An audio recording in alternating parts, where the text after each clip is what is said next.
I wish somebody would have taught me the idea of like, yes, you want to make more money, but like also reduce your expenses, right? When you start thinking like, all right, I want 6 months or 12 months, it's going to be different for everybody in terms of where they feel comfortable. But what if you don't make money for 6 months? What's going to happen? Are you going to die? Are you going to lose your house? Like, then maybe it's not time to go. On this show, we're going to sit down and talk about the metamorphosis that happens when you become a leader. We'll share our biggest wins and our losses and interview other leaders to find out how they stay in charge without losing their minds. I'm Stephanie. And I'm Zach. Welcome to the Who's in Charge podcast. Do you ever feel like you've lived 100 lives? 100 lives. I feel like I've lived 1,000 lives sometimes. Like, it's amazing. Yeah, I was thinking about, reflecting on where we are right now and where we started when we first met and we first launched a professional career. And I think if you had told me 20 years ago that we wouldn't even be in medicine anymore, that we would be business owners and entrepreneurs and doing this whole life, I don't think I could even have pictured it then. No way. I think when I look back on it, it really highlights the idea of like life's about the journey, not about the destination, right? Like I've picked multiple destinations, it seems like, and many times before I've reached the destination, I've already picked a new one. I still run through the finish line, right? Like even I think about before I met you, I had no clue what I was going to do with life. Coming out of high school, I had no idea, and picked the path to radiology and was like, seemed like it made sense. And before I even finished that, was like, fell in love with medicine. Like, I'm going to be a doctor. I'm going to do it. And so to see just the journey and all the different transition points is pretty cool to look back on. I don't think I'm naturally wired that way. I think you are. I like to know what the outcome is going to be, like what I'm working towards. And especially in the beginning, it made me really uncomfortable to keep that open-ended and open-minded. Like, well, maybe, we'll see what happens then, or how I feel then, or what's available then. I feel like you're very naturally wired to open-mindedness and like multiple potential outcomes. And I feel like you kind of optimize for options. And I naturally do not. I'm like, no, I have one goal and I'm going to get to the goal. And I don't know what to do when I get to the goal, but I'm going to get to the goal, So you've changed me, I think, a little bit to be more about the journey than the destination, but I'm definitely not wired that way. Yeah. But I also, and we talked about it on the call earlier today, right? The idea of like clarity is something that I struggle with versus I think you're really good at that. And that's one of your strengths, and how you've really, one of the ways, it's been many, but one of the many ways that you've, improved my life is the idea of like helping create some of that clarity, and even just putting the pressure on me to like create the clarity. What are you talking about? Where is it that you're going? Because you're right. I'm happy to leave things kind of open-ended, and I still feel like that today. I'm like, I don't know where I'm gonna, especially after, and I don't think I started out like this. Like to your point, like when I was coming out of high school, like it was, I'm gonna find one thing to do and that'll be it. So it's definitely changed for me over the time. But like, no, I sit here today and I'm like, I don't know how I'm going to retire. I don't know what my position is going to be when I retire. I'm still trying to figure out like what I want to do when I grow up. Yeah. But I think to some extent, me too. And I feel like maybe we can dive into that a little bit, because I think a question that comes up a lot in entrepreneurial communities, or people who are aspiring to like run after their idea or their passion is, well, can I leave my full-time job? Like, what about my W-2? How do I transition away from that? And I feel like that's a really personal question and hard to answer for everybody. And even between you and I, that was really different, like how we left our W-2 jobs and did this. Like maybe we can rewind back to the moments where we had the jobs we were working towards, because if you start about college, like I think there's too many forks in that road, but like we knew what jobs we wanted from a professional career development, a professional career standpoint. And then I think once we had those jobs and were making good money, there was different transition points for each of us on like leaving that, because now as it stands, neither one of us have a W-2 job, right? Or we are our own W-2 employer. And I think it's interesting how we each approached it from a completely different perspective. So let's start with you first, because you left first. What made you feel comfortable leaving the W-2 job? Kind of take us back to that moment in time.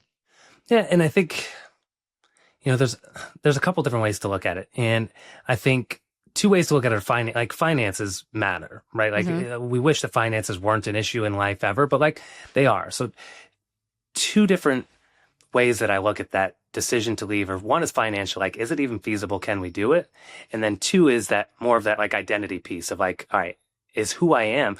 There's a lot of time wrapped up into that, right? Like we won't go back to the college days and all that kind of stuff, but like I've got 8 years worth of education, focused in on improving my standpoint in the medical arena. A little sunk cost there, right? Yeah, and I don't even really look at it as sunk cost. It's tuition to get to where you wanted to be. Like it's all part of that journey. Like I feel I wouldn't have done it a different way, necessarily. Like I'm really grateful for the way that everything has happened, brought me to you. What I'll sink anything into that cost. But yeah, so there's the financial aspect, the financial piece, which is probably the easier one to kind of look at, to see like, when do I start making some money that's a little bit more reliable, like consistent income, and how does that line up to me being able to leave? But then more the idea of the identity of, I've got 8 years into this. Am I going to give up? Like you said, that sunk cost. It's almost like the investment persona of like, well, I've got this much invested. How can I possibly walk away from that? I don't feel like I didn't hold on to that very much at all. But one of the, the things that I want out of life is to be able to have impact. And I did feel like there was a struggle. It's a different impact. Not to say that I don't have impact today. We impact people through the homes that we buy. More so, I think, we can impact people through the team that we grow. But it took a while to grow the team. So giving up the idea of impact, like you show up so my background, by the way, I was a physician assistant in urgent care. And so people come in kind of, seemingly at their worst. I mean, yes, there's ICU stuff and there's like, worse stuff, but they're not having a good day when they come to me with a broken arm or a cut thing, or they're scared about what this ailment is. And to be able to come in there, yes, I get a paycheck, but you're not there just for the paycheck. You're there to just make an impact on somebody on the, worst part of their day, and to have them leaving in the best part of their day with, a little hope for the future. That was one of the hardest portions of the impact that I left. And also at that point, when I made the decision to leave, I was actually teaching the new grads as a mentor. And I think that, even looking at it now, like if I pause on it, that was probably the hardest piece for me to give up, which ironically is the part that I gave the most pushback to. I remember when they asked me to do it, I'm like, I couldn't do that. I don't want to do that. Like maybe later. And, I had a doctor there that encouraged me. He's like, no, you're ready for this and you can do it. And so it was hard for me to step into that role, and it was harder for me to leave. Emotional. I cry about it now, right? Like I remember crying about like leaving that I just loved being able to have that impact, with the idea of multiplication. When you can train like to think like you're going to improve that person's skills, but then they're going to go treat 40 patients a day. I don't know. It's tough to give up that level of impact. I think that was the hardest for me. Yeah. But go back to the financial piece of that. Like how did you make that decision from a financial perspective? Because I mean, getting paid good money comparatively in a job that you like, right? And so now there's this opportunity ahead of you where you can build your own career, build your own business, and there's a lot of potential opportunity there too. We've already seen success in real estate businesses. I think you looked at leaving medicine from more of a financial perspective and opportunity perspective than anything else. Yes, of course, there's the identity piece too, and the parts of the job that you love very, very much. But walk us through how you made that decision from a financial standpoint. So I also did have the benefit of slowly leaving, right? So like I slowly left. I was working full time, and then I went to what they call a PRN position where I could work kind of as needed, and that gave me flexibility. One of the exciting pieces, and I think probably for all of us as an entrepreneur or getting into real estate, is we hear about this like financial freedom, and it becomes a lot about this freedom question. What does freedom mean? What is financial freedom? What's your freedom number? And the biggest thing that I've realized as we worked both jobs, I'd have to tally up the number of hours that we worked. I mean, I worked 13 plus hours a day, traveling an hour back and forth to and from work, trying to do real estate, on the side of that. And then we had 3 young kids at the time. And so what was most impactful probably was when I started to look at the freedom of schedules.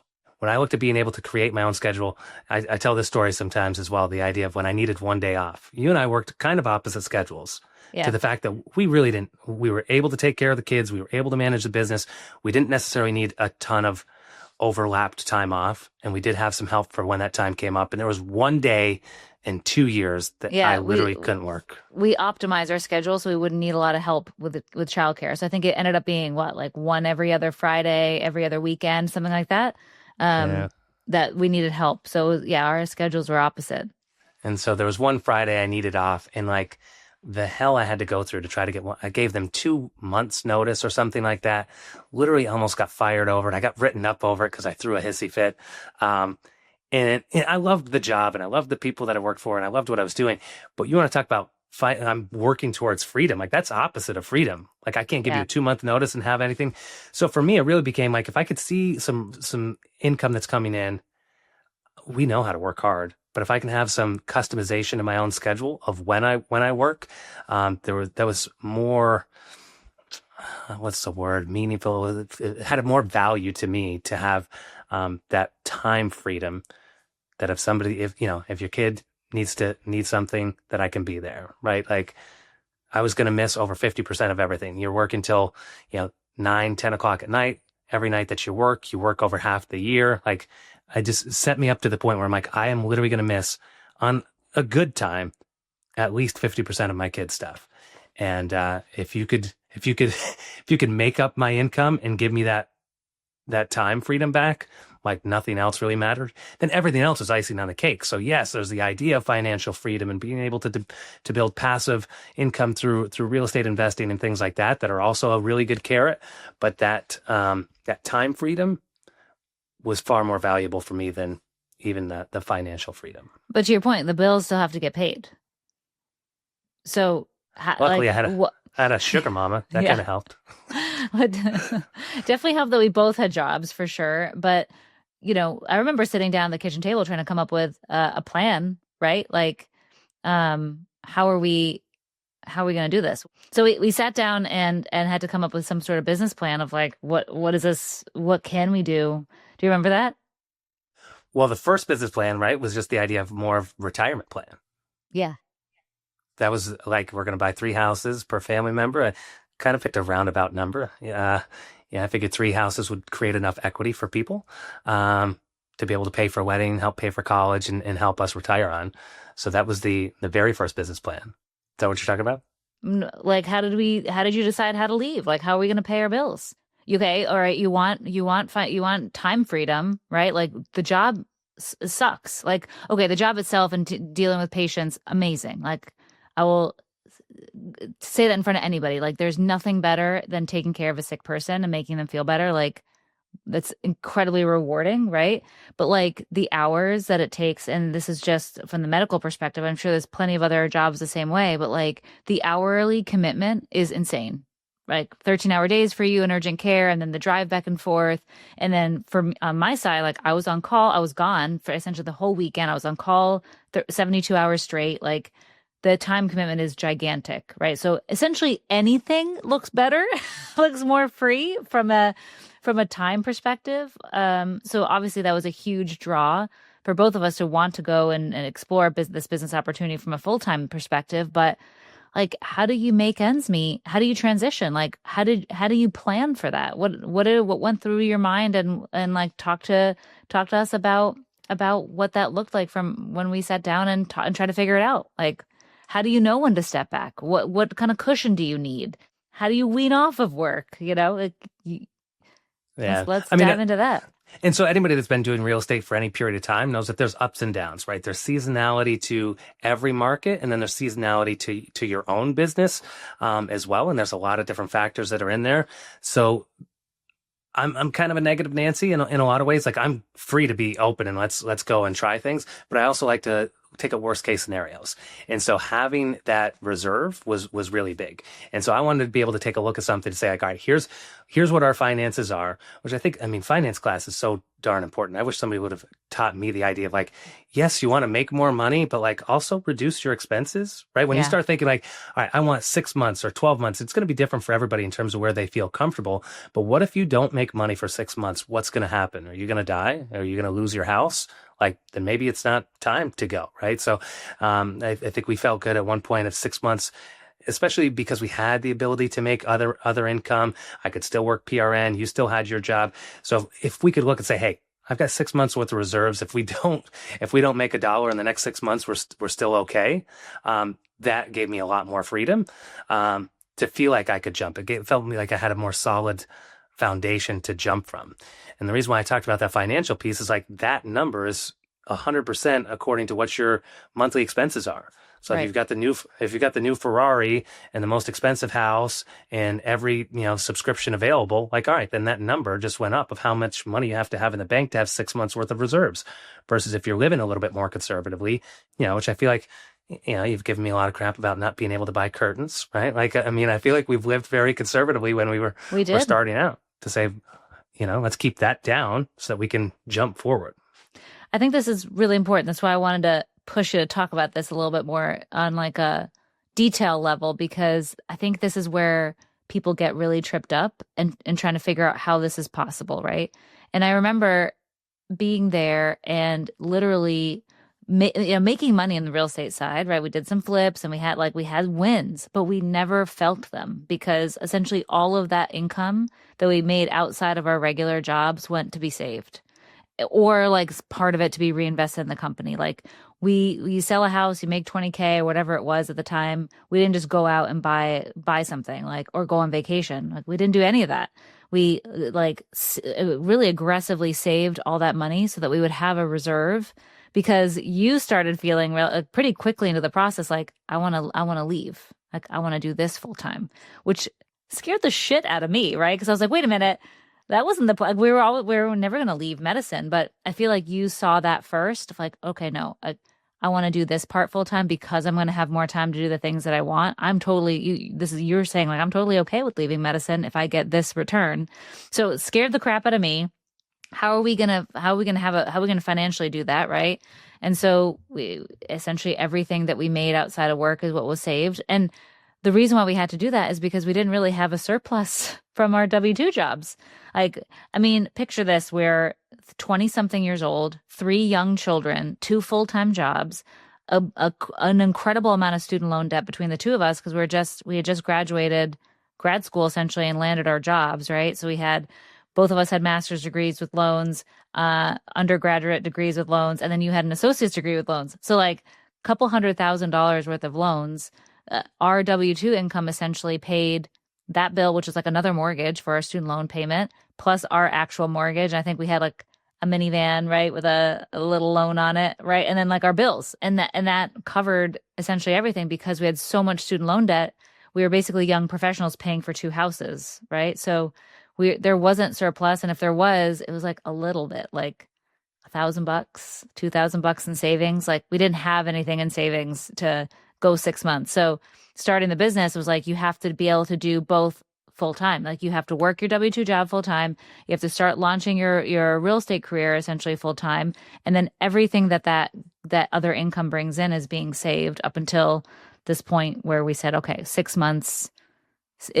Once we can save up 6 months of normal expenses, then you can start weaning back and like replacing your income with the real estate side, right? Yeah, I mean, you have the 2 reserves, right? And your business is now a separate entity. It's Right. running on its own. It has its own bills, right? And Right. looking at like, what do I have for reserves in through there? Do I, you talked about saving, right? Like we're saving and we're reinvesting through education, reinvesting through new marketing channels, but then also making sure that we have, the reserves there of like, all right, closing gets delayed. Like nothing's more stressful than like, oh, if I don't close this house, I can't pay the bill. Like, I think that helped us.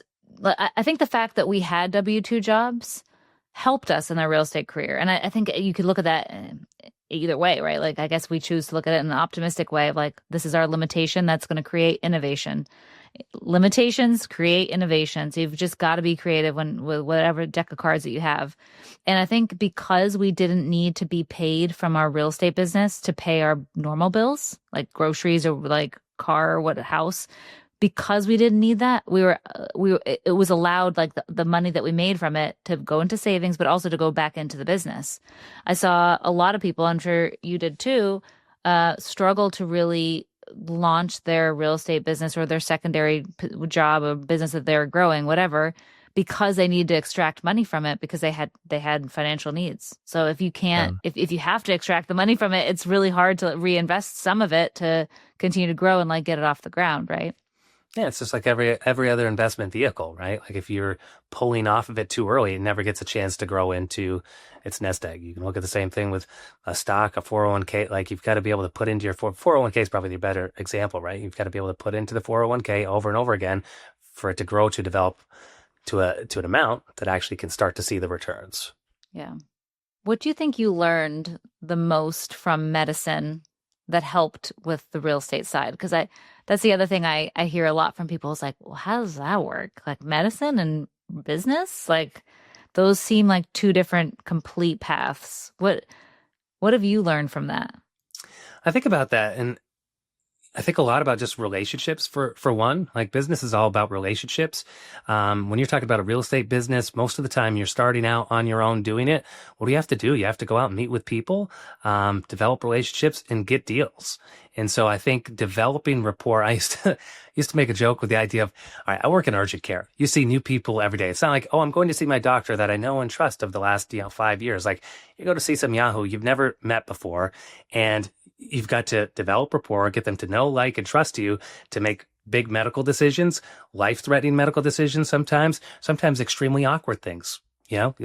Take your pants off. Like if I've got to get a stranger to take their pants off and meeting them in the first 30 seconds, like you could probably go into the home and develop a little bit of rapport with a home seller. So, well, Okay. that relates. Yeah, if you can get them to take their pants off, you can get them to sell their house. Okay. There you go. If I can get you out of your pants, I can get you out of your house. That might not have That's been what you took from medicine? That's what it was? relationships. Back it up. Relationships. That's what I learned. Oh my God. How about you? How do you come back from that one? How about you? I think relationships for sure. It's a people business. Business is all about people. For me, I think it's more about solving problems. Yeah, I guess there's my personality for you. I really enjoyed complex problem solving in medicine. Like I love when there's lots of things wrong and you got to like untangle all the spaghetti and make it all nice and neat again. So I feel like learning how to solve complex problems and staying calm under pressure and like being able to be calm and decisive in really intense environments help me in what feels like really a similar environment in business and startups. My background is CT surgery, and most of my job was at the bedside with critically ill patients that are immediately post-operative or about to go to the operating room or an ICU and CVRU with this, which is the recovery unit right after surgery, and then the step-down unit of people after like trying to recover to go home. And that's it's just a really intense patient with lots of complicated things. And I definitely learned to think clearly in code scenarios and in really complex scenarios, lots of different consultants and people at the bedside, right? So it's like you have a team that you're working with, and how do you lead that team, listen to that team, and then make good decisions for the patient for the best possible outcome. I feel like that's really similar on the business side. Lots of really intense, unexpected things happen. And I think panic in business is very expensive. And I think you can panic in different ways by either shutting down and not making decisions and waiting too long, and then panicking and just like knee jerk making an emotional decision that's the wrong decision to make, right? Like, I could think of a million different scenarios for that. But so if I think what I took from medicine was being decisive and calm, and working with lots of different types of people, and plenty of people that I didn't like but had to work with. And same thing on the business side, right? Like you don't always have to vibe with each other to get the job done. It's obviously way nicer And the culture that you build on your team it needs to be tight. But even if your team is tight, your customer may not be, or, you know, somebody else that enters in the picture may not be. So you've got to figure out a way to get things done together. So I think that's probably what I took out the most of it, was decision making and communication and staying calm. I definitely think that served me. Yeah.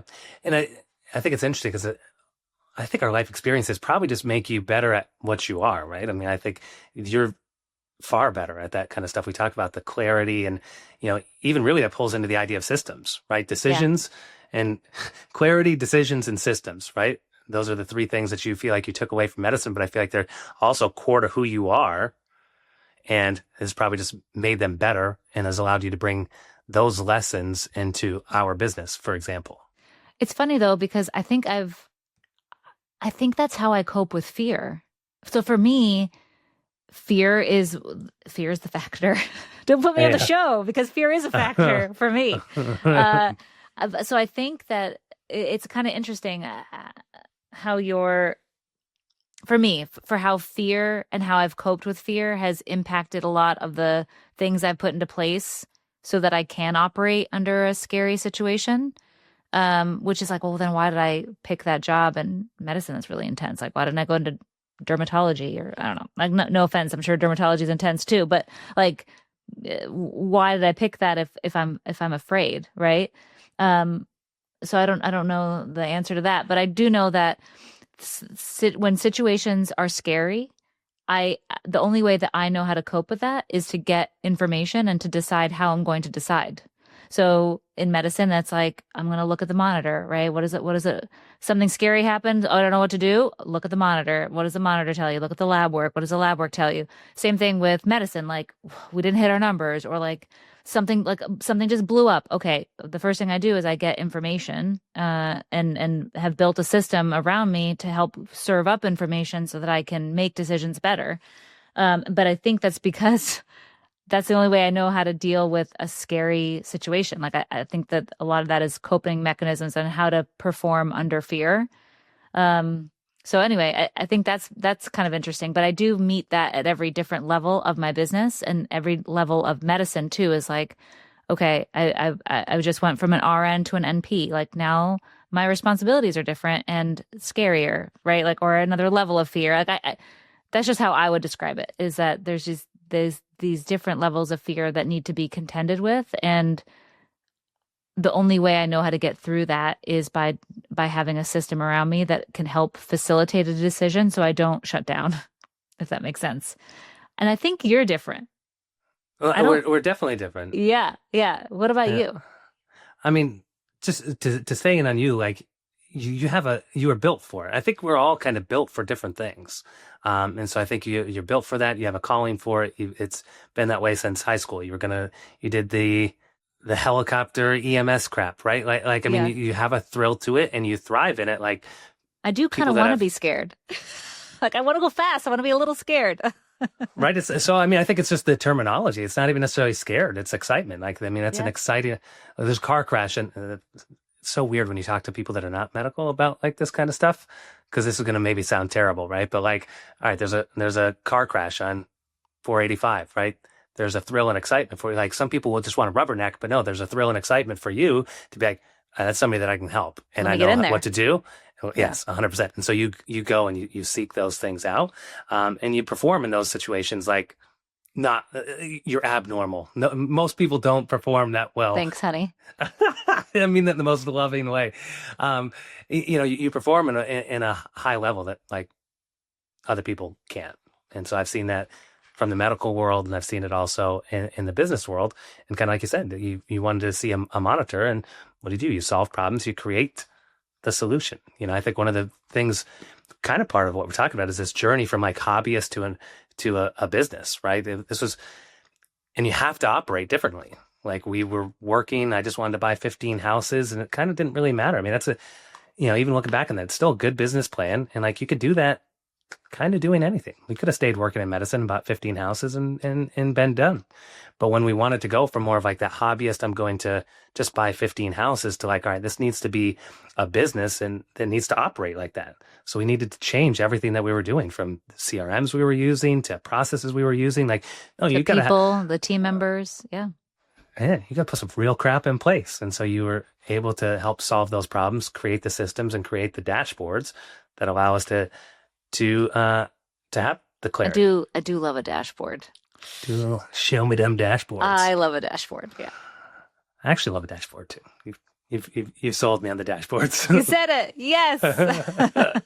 What I was getting at for you too is I meet fear and maybe I do seek it a little. I'm a little bit of a thrill seeker. I do like to go skiing fast and I don't know, be part of emergencies, right? But I seek fear, but then also battle fear in my personal and professional life, right? Like, and had to create ways to cope with that.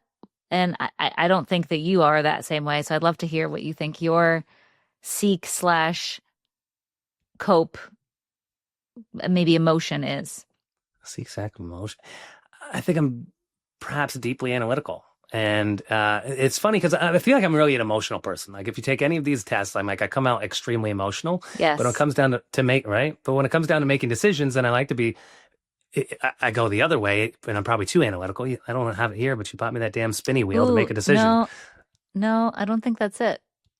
What's what? I don't think it's just like your emotion is not analytical. That's not an emotion. Oh, well, I'm saying as far as my decision making goes, what's my emotion? Mm-hmm. Of like fear? No, like I don't think it's fear for you, but like, what do you feel that you seek but also fight? Like if it's fear for me, what do you think it is for you? It's funny, I said I was negative earlier, but I'm mainly optimistic of the idea of excitement, like what's possible. I want to seek out what's possible. I do like to get analytical to see, like, am I going to die from this? And if I'm not going to die, then I want to see, then I want to seek excitement. That's the only, okay. Am I going to die? No. Okay. So I'll do it. Now, yeah. I think it's interesting. I don't know that we've ever really explicitly talked about this for you. I feel like I talk about my fear a lot, but I think you want cushion, like options. You want choices and safety in a different way. I think that's the emotion. Maybe it is safety then, and that's why you get potentially analytical. And I don't know. Is this resonating? Do you know what I'm talking about?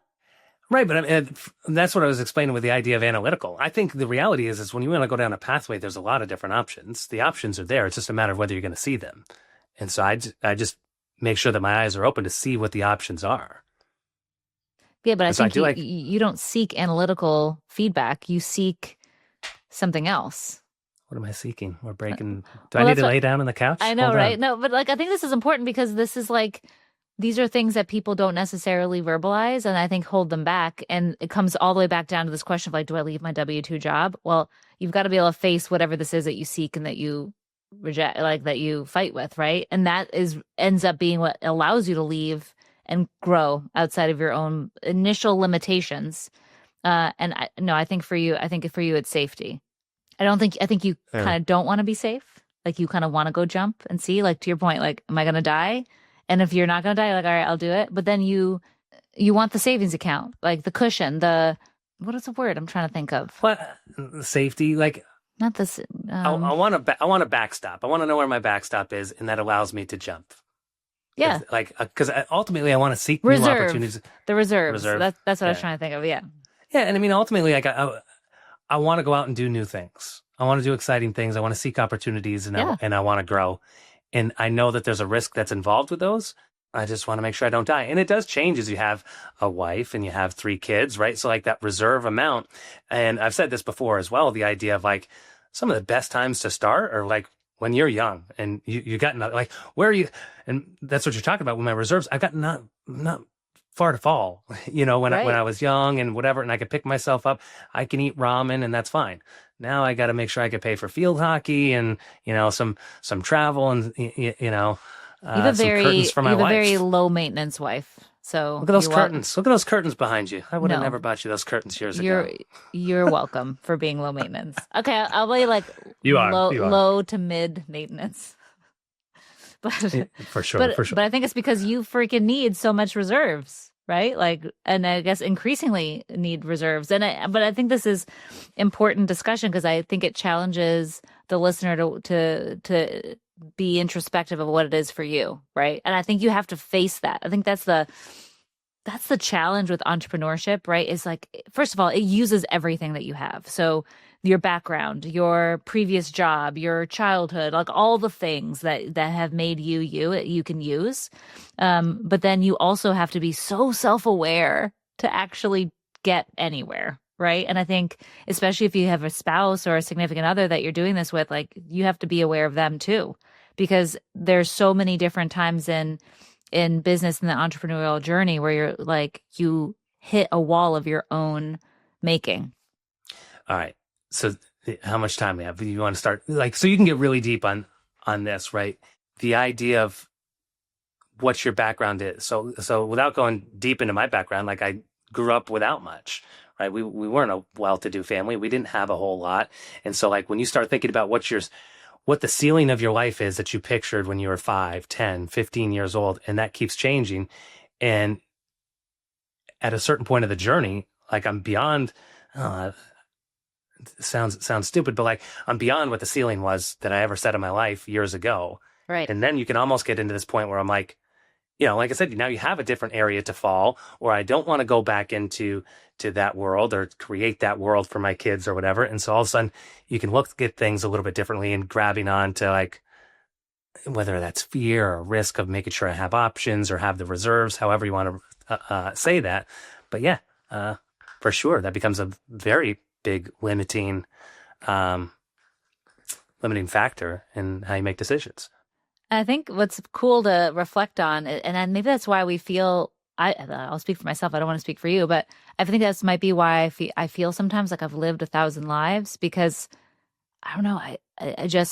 I'm well past the limitation that I thought for myself when I was 20 years old and in college and looking at my life. And then there's been all these mini ceilings that have, okay, I'm like, oh, maybe we can buy real estate. Like, right. Or like, oh, well, we can do that. Maybe that can be a business, or maybe I can transition careers, or maybe I can, even transition careers again, right? Like go from medicine to real estate to SaaS. Like, so everything is relevant. I've drawn from all those experiences, but then broken through these ceilings in my own brain. And that makes me feel like a way different person than I was then, but somehow still connected. And I don't know. I think I've definitely succumbed to being on a journey, and that's okay. And now I feel like maybe there aren't any ceilings.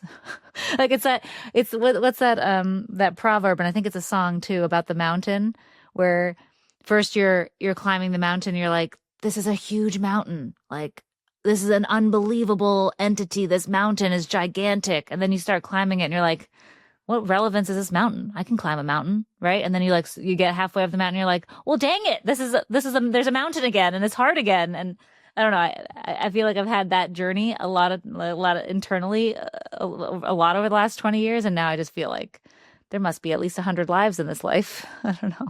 Yeah, I mean, it's amazing to see the opportunities that are out there, and I agree with you. I feel like I see more now than ever. Like if you want something, you work hard enough, you find the right relationships, for the most part, you can kind of almost do anything. Like, I don't think that there's things that are outside of the reach of what I can do.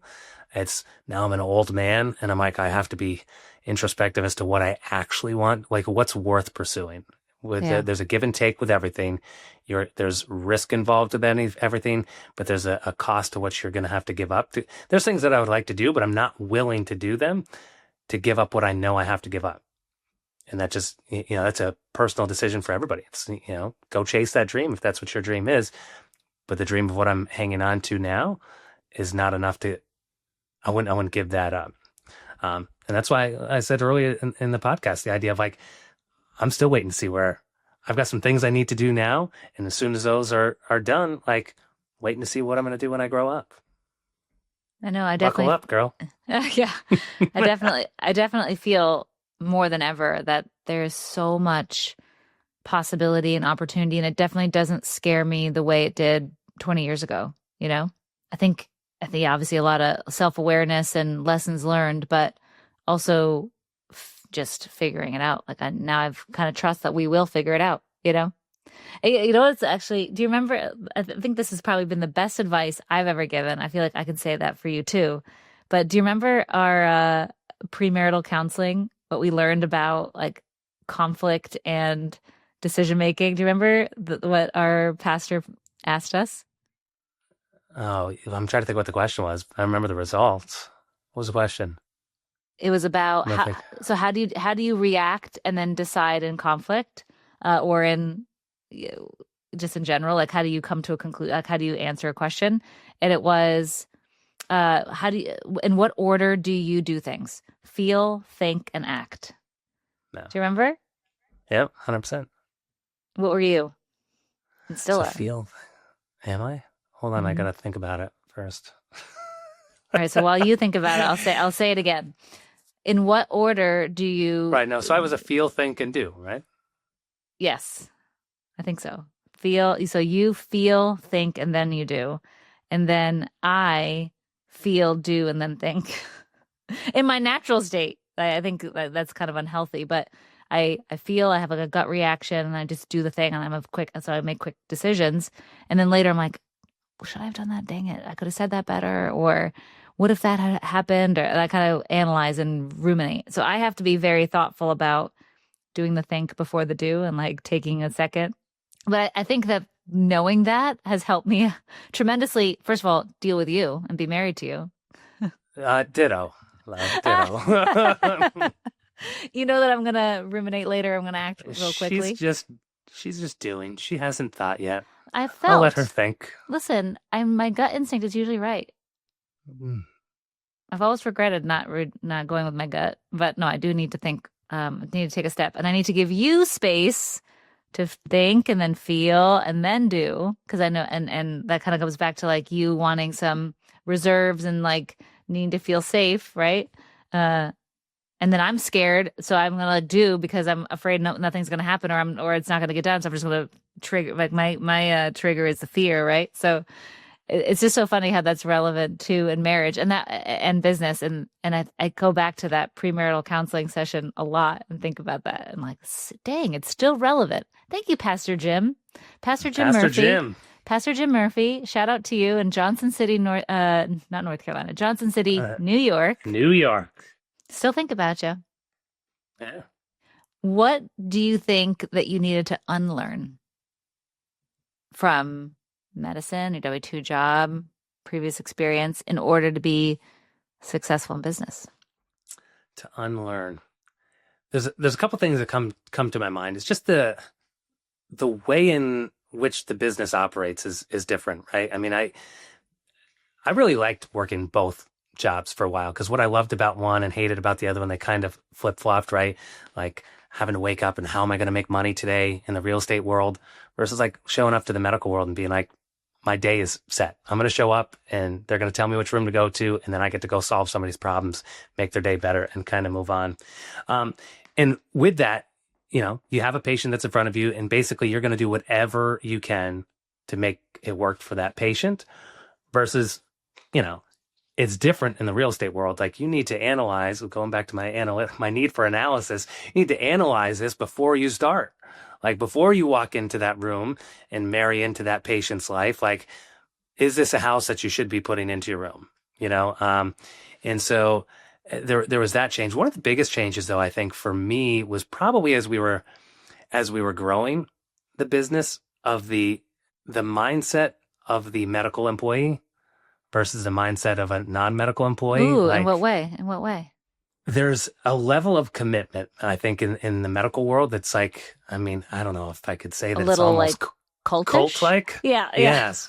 Almost like cult-like, with the idea of like, and you just have to. I mean, a patient's life is on the line. It doesn't matter. Like, you get a phone call at 3 a.m. that somebody's dying or needs surgery. Like, nothing else matters. Like, you are going to burn all bridges needed to get whatever that patient needs. And it's wild, actually, to look outside and like what people's viewpoints on medicine, and like, oh, they're just trying to make like, no, that's all we're trying to do is care and love on people. Like, what at all costs possible. Exactly. At all costs. I don't know that I mean, obviously we don't have much exposure to other professions, but like, I don't know how many other professions have that as part of like the core being of like self-sacrifice and availability, and that just goes with the territory. And I think that was the biggest lesson I had to learn as we were growing the company and growing a team is like, so we have that in our lives from the medical world.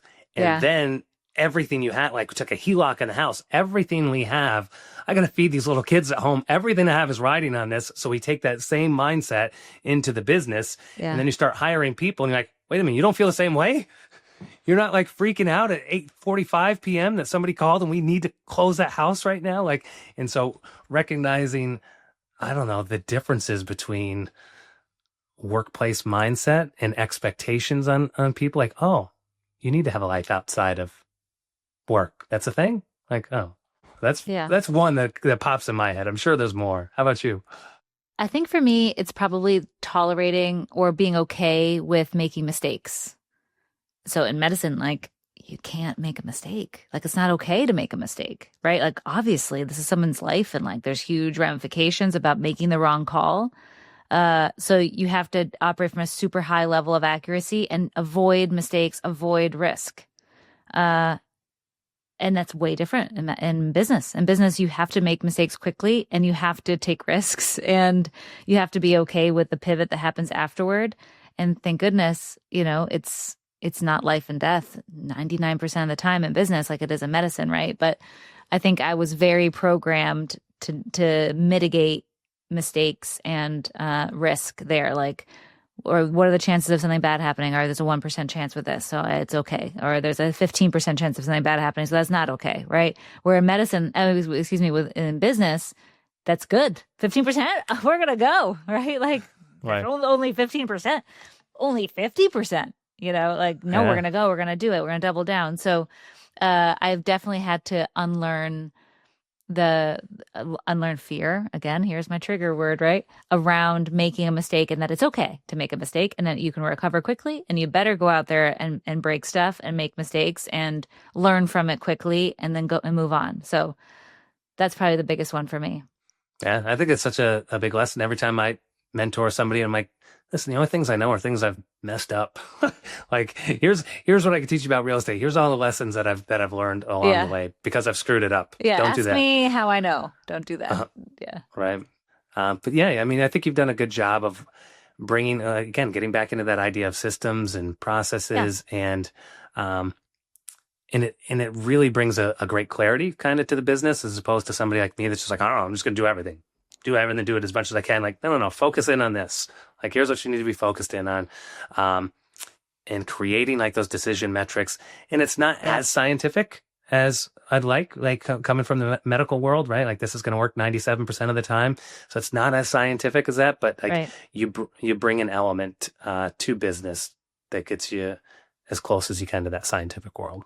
I want to be in the position where I'm just going to make the best, most well-informed decision that I can. And I have to do it. I'm going to do it quickly. So because delay and panic are super expensive. So how can I do that quicker and in a place that I can defend it later when I inevitably, make a mistake in business, which we all do. And now I'm totally okay with it. But now I can at least look back and say, I did it to the best of my knowledge. Like I did it with a data-driven decision with the best amount of information I had at the time. I'm not going to regret it. I'm going to own it and move on, That's all you can do. That's all you can do. But I think this is interesting. I hope that folks listening to this, thinking about leaving their W-2 or thinking about burning the boats, going all in, this gives you some context because in my opinion, I think burn the boats and go all in is probably the worst advice you can get. And it is not relevant to you and your personal situation like it may be for somebody else. And generally it's way more complicated than that. And I'll say one more thing. One of the reasons I really hate that burn the boats, go all in mentality is that it puts you in a position to operate from desperation and from chaos instead of from clarity and a system of which you can succeed in. I think people who make decisions rashly in a corner, like a cornered rat, like you're going to make decisions that you regret and you're going to make a lot of mistakes. But if you can thoughtfully proceed, you generally are really successful. Like put yourself in a position to make a decision clearly right? And like educatedly, instead of like, while you're falling and drowning and clawing for breath, right? Like, and I think a lot of the cases, if you just don't have a backup plan or reserves or income or something, then you just don't make decisions clearly. And I think you burn out really quickly. And again,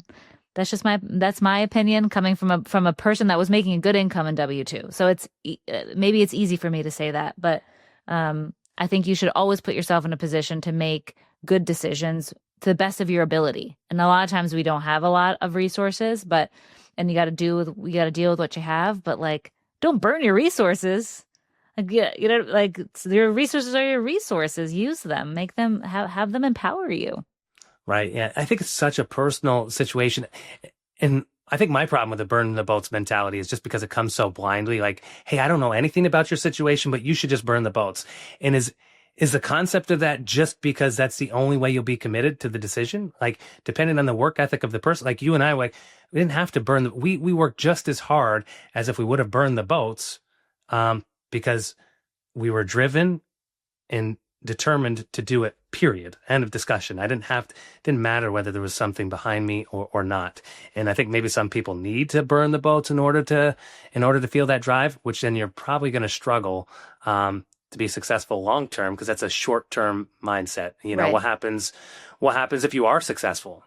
18 months in, you are successful, and now you've got a piggy bank. Like, all right, well, I'm not in the same burn the boats mentality, so I could just slack off now and not do anything. Like, then you're going to fail, future. But I think, was it Elon Musk that said being a CEO is like staring at the abyss and chewing glass?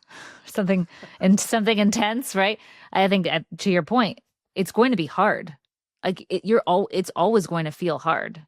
I think, of course, it's the commitment to doing the thing. But if you are just going to do it until it's too hard, you're going to stop. Like that is just, it is hard, Yeah. and it does suck. And especially if you're the CEO or you're the leader of the team, like you're the one that has the most suck problems that you've got to solve and have the least amount of joy from the front lines of solving problems, right? Like everyone brings you the hard stuff, and it feels hard to only deal with hard stuff. So I think if you have to kind of take your emotional commitment out of it, and just, it is the commitment. This is what we're going to do. And I'm not going to stop doing it when it gets hard.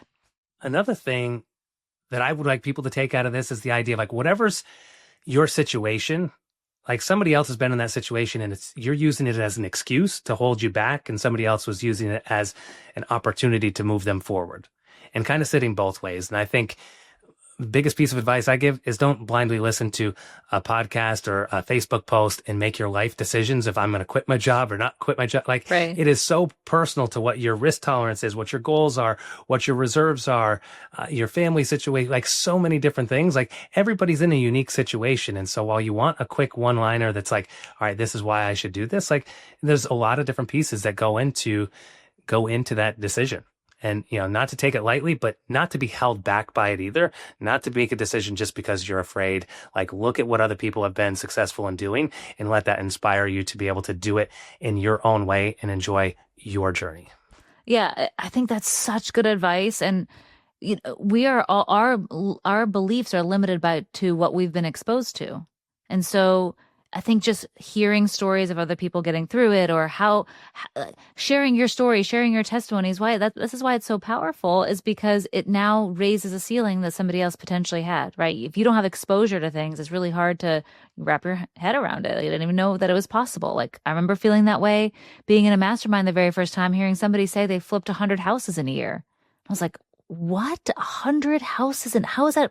That's not possible. And I remember going through that whole thing, and I was like, well, yeah, I mean, yeah, it's possible. And you can do more than that, right? So I think the exposure is super, super important. And then the introspection that you have to really get good at, to know thyself and how to deal with these internal limitations that you have, because the internal limitation, I think, is way more relevant than like the W-2 job or not, or the bank account or not, right? Like, all that stuff is accessory to how you deal with this conflict or this growth or this need or this whatever, right?